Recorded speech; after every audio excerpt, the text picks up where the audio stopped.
नमस्कार, मी अंतरा होम व्लॉगमध्ये तुमचं सगळ्यांचं स्वागत करते। खूप दिवस झाले नॉनव्हेजची डिश तुमच्यासाठी आलेली नाही आणि मी केलेली पण होती, कारण माझा होता मार्गशीर्ष।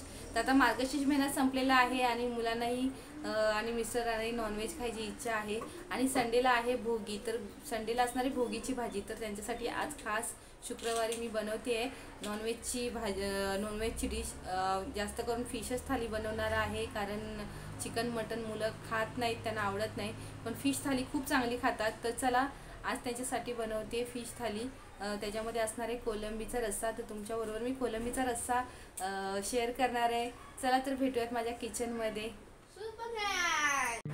इथे पाहू शकता मी कोलंबीच्या मसाल्यासाठी मस्त मसाला वाटून घेतला आहे। याच्यामध्ये कांदा, ओलं खोबरं, लसूण, कढीपत्ता, अद्रक, कोथिंबीर असं सगळे मसाले आणि 2 मिरच्याही टाकलेल्या आहेत। छान मसाला वाटून घेतला आहे। आता टोप गरम करत ठेवला आहे गॅसवरती आणि याच्यामध्ये मी 2 ते 3 चमचे जरा तेल टाकले। तेल थोडं मच्छीला जास्तच लागतं, तर इथे 2 ते 3 चमचे तेल टाकलेले आहे आणि याच्यामध्ये आता मी टाकणार आहे कढीपत्ता आणि मस्तपैकी 5-6 लसणीच्या पाकळ्या चेचून टाकणार आहे। आता हे छानपैकी लसूण आपली लालसर होऊन द्यायची। आता आपली लसूण लालसर झाली, याच्यामध्ये आपण टाकूयात हळद आणि त्याच्यामध्येच आपण लाल तिखटही टाकूयात, त्यामुळे मस्तपैकी आपल्या रश्श्याला तरी येते छानपैकी। तर इथे आता लाल तिखट टाकलेले आहे, हा मालवणी मसाला आहे आणि छानपैकी आपण आता हे परतून घेऊ। आणि याच्यामध्ये बघा ती नीट केलेली कोलंबी साफ करून घेतली मी। आता या मसाल्यामध्ये मी ॲड करते। गॅस एकदम स्लो ठेवायचा, नाहीतर आपलं लाल तिखट वगैरे करपू शकतं। आणि छानपैकी आता मी परतून घेणार। आपली कोलंबी मस्त तेलामध्ये छान परतून घेतली ना की खूप छान लागतं ते कालवण आणि वशाट पण लागत नाही।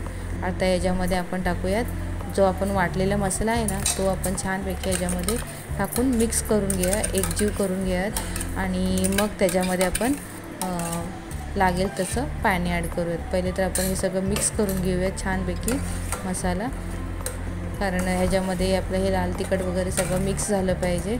आता इथे छान मिक्स करून घेतलेलं आहे, बघू शकता किती छान वाटते। मसाला आपला छान परतून झाला आहे। आता याच्यामध्ये आपण पाणी ॲड करूयात। आता हे मिक्सरचं भांडंच मी छानपैकी धुवून त्याच्यामध्ये मी पाणी ॲड केलं। रस्सा आपला थोडा घट्टच आहे, तर आणखी थोडं पाणी ॲड करावं लागेल। आता याच्यामध्ये आपण ना हा एक बटाटा पूर्ण मी असं साल न काढता असाच कट करून घेतला आहे आणि आता मी तो ह्या कोलंबीच्या रश्श्यामध्ये ॲड करणार आहे। बटाटा टाकल्यानंतर कोलंबीचा रस्सा खूप छान लागतो आणि कोलंबी छोटी छोटी असते ना, त्यामुळे मग बटाटा टाकला की रस्सा आपला छान पुरवठ्याला पण येतो आणि खाल्ल्यासारखाही वाटतो।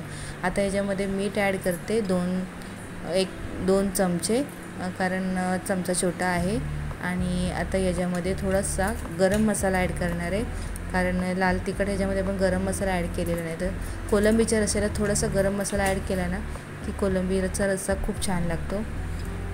एक छानपैकी उकळी येऊन द्यायची आणि माझ्याकडे आता कोकम नाही अवेलेबल, म्हणून मी आता चिंच टाकते। मच्छीला चिंच असली तरी पण छान चव येते। आता याच्यामध्ये आपण हे चांगलं शिजून द्यायचं। 2-3 उकळ्या आल्या, बटाटा आपला थोडा शिजला की मग आपण याच्यामध्ये कोथिंबीर ॲड करूयात आणि आपण गॅस बंद करून घेऊयात। आता आपला रस्सा मस्तपैकी शिजलेला आहे आणि वरून कोथिंबीर ॲड करून घेते, कारण आता गॅस बंद करायच्या आधी थोडा वेळच आधी आपण कोथिंबीर ॲड करायची नेहमी। आता कोथिंबीर ॲड करून घेते छानपैकी। इकडे बघा एक साईडला मी सुरमई तळायला टाकली, छोटी सुरमई होती। मच्छी आता आज खूपच गर्दी होती मच्छीला, तेव्हा मच्छी कमी भेटली, तर इथे आता मी सुरमई छान तळून घेतलेली आणि आपला रस्साही तयार झालेला आहे। आता मी माझं ताट मस्तपैकी रेडी करते, जेवण वाढायला घेतलं आहे, जेवायला घेतलं आहे आणि मस्त कोलंबीचा रस्सा बघू शकता किती मस्त वाटतो आहे तो। आणि ताटामध्ये आता आहे बघा सुरमई, इथले कोलंबीचा रस्सा, भात, चपाती, कांदा आणि लिंबू, वरून मस्तपैकी कोथिंबीर टाकून छान ताट तयार केलेलं आहे। मस्तपैकी आपली फिश थाळी तयार आहे। तुम्हाला हा व्हिडिओ कसा वाटला नक्की सांगा। हा व्हिडिओ आवडला असेल तर लाईक करायला विसरू नका। चला तर मग या जेवायला, भेटूयात आपण पुढच्या व्हिडिओमध्ये, तोपर्यंत नमस्कार।